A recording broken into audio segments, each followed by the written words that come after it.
ठेचा आपण बऱ्याच प्रकारे बनवतो, पण कधी तुम्ही कांदा आणि मिरचीचा ठेचा खाल्ला आहे का? जर नसेल खाल्ला तर व्हिडिओ शेवटपर्यंत नक्की पहा. टेस्टी रेसिपी आहे, झटपट होणारी आहे आणि जेव्हा कधी तुम्हाला तोंडाला चव नसेल तेव्हा या पद्धतीने इन्स्टंट असा ठेचा नक्की ट्राय करा. तर ठेचा करण्यासाठी इथे मी 1 गड्डी लसूण घेतलेला आहे आणि 1 वाटी मिरच्या घेतलेल्या आहेत. तर या मीडियम तिखट मी मिरच्या घेतलेल्या आहेत. आता काय करायचं आहे, गॅसवर तवा गरम करून घ्यायचा आहे आणि त्यामध्ये आपल्याला घालून घ्यायचे आहेत अर्धी वाटी शेंगदाणे. तर शेंगदाणे घातल्यामुळे या ठेच्याला छान अशी टेस्ट येते, एकदा नक्की ट्राय करा. बरं, तुम्हाला शेंगदाणे जर जास्त प्रमाणात आवडत नसतील तर शेंगदाण्याचं प्रमाण इथे तुम्ही कमी करू शकता. आता इथे आपल्याला शेंगदाणे असे डाग पडेपर्यंत भाजून घ्यायचे आहेत. तर बऱ्यापैकी शेंगदाणे भाजलेत. आता हे आपण एका प्लेटमध्ये काढून घ्यायचे आहेत आणि थंड होण्यासाठी साईडला ठेवून द्यायचे आहेत.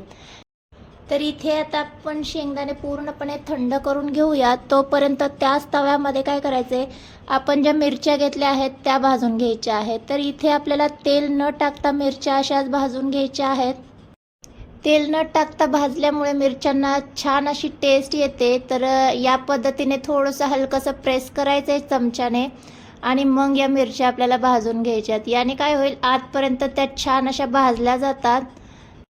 तर आता इथे हलकेसे मिरच्यांना डाग पडलेले आहेत. तर जास्त आपल्याला डाग पडेपर्यंत मिरच्या नाही भाजायच्या. तर थोडेसे डाग पडले की आता यामध्ये आपल्याला घालून घ्यायचं आहे लसूण. तर इतपत मिरच्या भाजल्याच्या नंतरच लसूण घालायचं आहे. आपण दोन्ही जर एकदम भाजलं असतं तर लसूण लगेच भाजला जातो आणि मिरच्या ज्या आहेत त्या कच्च्या राहतात. त्यामुळे आपण अगोदर मिरच्या भाजून घ्यायच्यात आणि नंतर दोन्ही एकत्र भाजून घ्यायचं आहे. तर इथे पाहू शकता लसूण देखील छान असा भाजून झालेला आहे आणि मगाशी ज्या अर्धवट भाजलेल्या मिरच्या होत्या त्या देखील आता बऱ्यापैकी भाजलेल्या आहेत. तर आता हे आपण एका प्लेटमध्ये काढून घ्यायचे आणि या मिरच्या आणि लसूण देखील आपल्याला पूर्णपणे असे थंड करून घ्यायचे आहेत. तर मिरच्या थंड होत आहेत तोपर्यंत इथे आपले शेंगदाणे जे आहेत ते बऱ्यापैकी थंड झाले आहेत. थोडेफार मी याची साल काढून घेतलेली आहेत. तुम्हाला हवे तर पूर्ण साल देखील काढून घेऊ शकता. आता काय करायचं आहे, मिक्सर जारमध्ये आपल्याला घालून घ्यायचे आहेत. आता हे आपल्याला वाटून घ्यायचं आहे. तर वाटत असताना आपल्याला जास्त याची पावडर करायची नाही आहे. तर इथे पाहू शकता या पद्धतीने मी थोडीशी भरड ठेवलेली आहे. याने काय होईल, आपण हे जेव्हा ठेच्यामध्ये घालू तेव्हा ठेच्याला छान अशी टेस्ट येते. इतपत भरड ठेवायची. आता हे जे वाटलेले शेंगदाणे आहेत ते आपण एका वाटीमध्ये काढून घेऊया आणि याच मिक्सर जारमध्ये इथे लसूण आणि मिरची हे देखील बऱ्यापैकी थंड झालेलं आहे.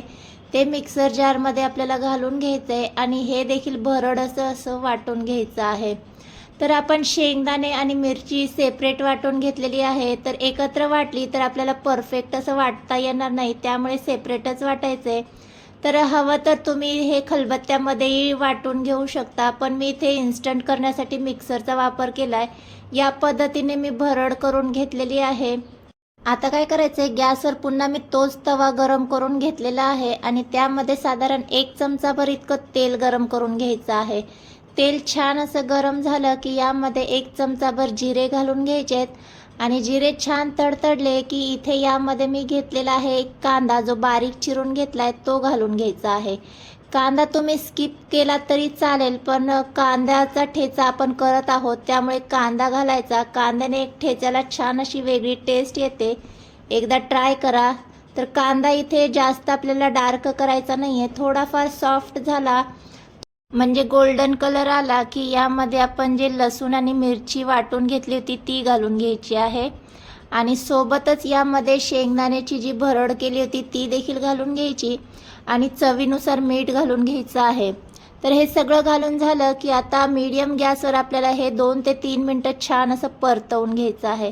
जितकं छान परतवून घेऊ तितका हा ठेचा छान लागतो. त्यामुळे 2-3 मिनटं तरी या ठेच्याला परतवून घ्यायचं आहे. तर इथे पाहू शकता मी 2 ते 3 मिनटं छान असा परतवून घेतला.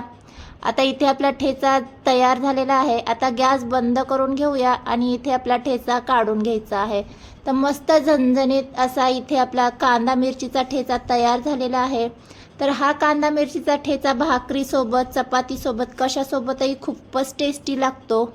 जर तुम्हाला हा कांदा मिरचीचा ठेचा आवडला असेल तर प्लीज व्हिडिओला लाईक करा आणि माझे व्हिडिओज जर तुम्हाला आवडत असतील तर चॅनलला मात्र नक्की सबस्क्राईब करा. भेटूया नेक्स्ट व्हिडिओमध्ये. तोपर्यंत बाय.